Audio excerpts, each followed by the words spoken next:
नमस्कार बच्चों, आपका मेरे channel smart learning with am single पर फिर से स्वागत है। आज मैं आपके सामने छठी से लेकर 8वीं तक की ये वर्कशीट नंबर 67 लेकर आई हूँ। 21 सितंबर सोमवार की वर्कशीट है ये। शिक्षा निर्देशालय राजधानी दिल्ली की वर्कशीट है ये। चलिए तो इस वर्कशीट को हम पढ़ते हैं। वर्कशीट हमारी जो है वो मधुमक्खी से संबंधित है, मधुमक्खी के छत्ते से संबंधित है। पर्यावरण में मधुमक्खी किस तरह से उपयोगी साबित होती है उस वजह, यहाँ पे हम उस वजह को बताएंगे। तो चलिए हम वर्कशीट को पढ़ते हैं। हर रोज की तरह मैं पौधों को पानी दे रही थी। मैं मतलब कोई लड़की। अचानक बहुत सारी मधुमक्खियां उड़ने लगी। ध्यान से देखने पर बड़े पौधों के बीच एक मधुमक्खी का छत्ता दिखाई दिया। उसे देखकर मैं बहुत खुश हुई, क्योंकि अभी तक सिर्फ किताबों में ही देखा हुआ पड़ा था। इससे पहले उसने मधुमक्खी के छत्ते को या मधुमक्खियों को नहीं देखा था। ठीक है, आगे बढ़ते हैं। और वह समझ गई कि किताबें पढ़ना उसके लिए कितना जरूरी है। अगर वो किताबें नहीं पढ़ती तो क्या होता, मधुमक्खी के छत्ते से दूर रहने के बारे में उसे नहीं पता होता और वो मधुमक्खी के छत्ते को छू लेती जिज्ञासावश, तो क्या होता, मधुमक्खी उसे काट लेती। तो चलिए अब हम पढ़ते हैं आगे। यहाँ पे आपको क्या दिखाई दे रहा है, एक पेड़। पेड़ पे क्या है, मधुमक्खियां।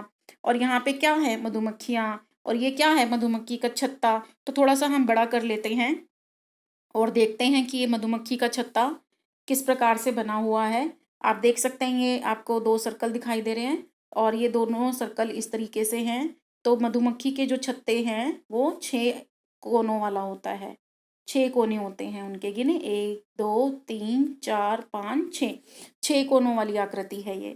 तो प्रश्न हमारा यही है कि मधुमक्खी के छत्ते के प्रकोष्ठों का आकार कैसा है। तो मधुमक्खी के छत्तों के प्रकोष्ठों का आकार कैसा है, 6 किनारों वाला।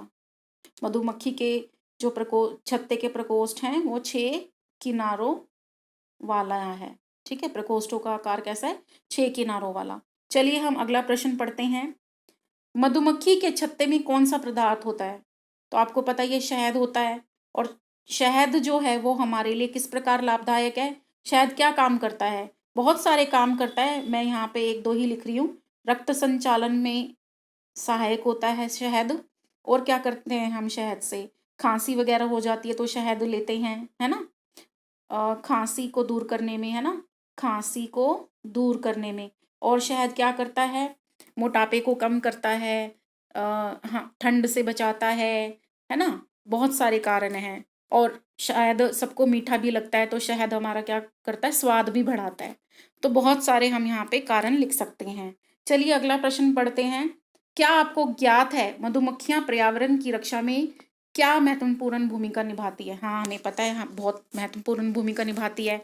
तो हमने क्या करना है, जानकारी इकट्ठी करनी है। तो आपको पता ही होगा, जो हाँ, मधुमक्खियां है ना, वो फूलों के ऊपर बैठती है। तो फूलों में क्या बढ़ाती है वो, फूलों में जो परागकण होते हैं, परागकण, है ना, उसकी मात्रा को क्या बढ़ा देती है। जैसे सूरजमुखी का पौधा होता है और अन्य पौधे, फिर उससे क्या होते हैं, वो विकसित होते हैं। तो इस तरह से अगर फूल विकसित होंगे तो आपको पता ही है कि पर्यावरण में संतुलन बना रहता है। चलिए हम अगला प्रश्न पढ़ते हैं। मधुमक्खी के अलावा अन्य कौन से प्राणी पर्यावरण की रक्षा करते हैं, आपको बताना है, सूची बनानी है। तो ये बहुत सारे प्राणी हैं। जैसे शेर होता है, वो भी पर्यावरण में सहायक होता है। कैसे, शेर जो होता है वो हिरन वगैरह को खाता है और हिरन क्या करते हैं, पौधों को खाते हैं। तो इस तरह से हमारा पर्यावरण को बनाए रखने में सर्कल चलता रहता है और हमारे पर्यावरण की रक्षा होती है। और जो छोटे छोटे कीड़े होते हैं वो क्या करते हैं, जैसे किसी का शरीर दबाया जाता है तो छोटे छोटे कीड़े जो होते हैं वो शरीर को खा जाते हैं मरने के बाद। तो क्या होता है, ऐसे पर्यावरण स्वस्थ रहता है, साफ रहता है, स्वच्छ रहता है, बदबू भी नहीं होती है। और पर्यावरण में जो कचरा होता है उसका अपघटन भी होता है। तो इस तरह से बहुत सारे प्राणी पर्यावरण में अपनी महत्वपूर्ण भूमिका अदा करते हैं। तो चलिए हमने आज की ये वर्कशीट को पढ़ा है, इसको कवर किया है। और आप मुझे कमेंट बॉक्स में बताइए आपको ये वर्कशीट कैसी लगी। अगर आपको वर्कशीट से संबंधित कोई भी जानकारी प्राप्त करनी है तो आप कमेंट बॉक्स में मुझे लिखकर पूछ सकते हैं। और तब तक के लिए आप मेरे चैनल को लाइक, सब्सक्राइब और शेयर कर दीजिएगा, जिससे आपको आने वाली हर नोटिफिकेशन के बारे में पता लग सके। तब तक के लिए आप खुश रहें, स्वस्थ रहें और अपनी पढ़ाई ठीक ढंग से करते रहें। Take care, bye bye.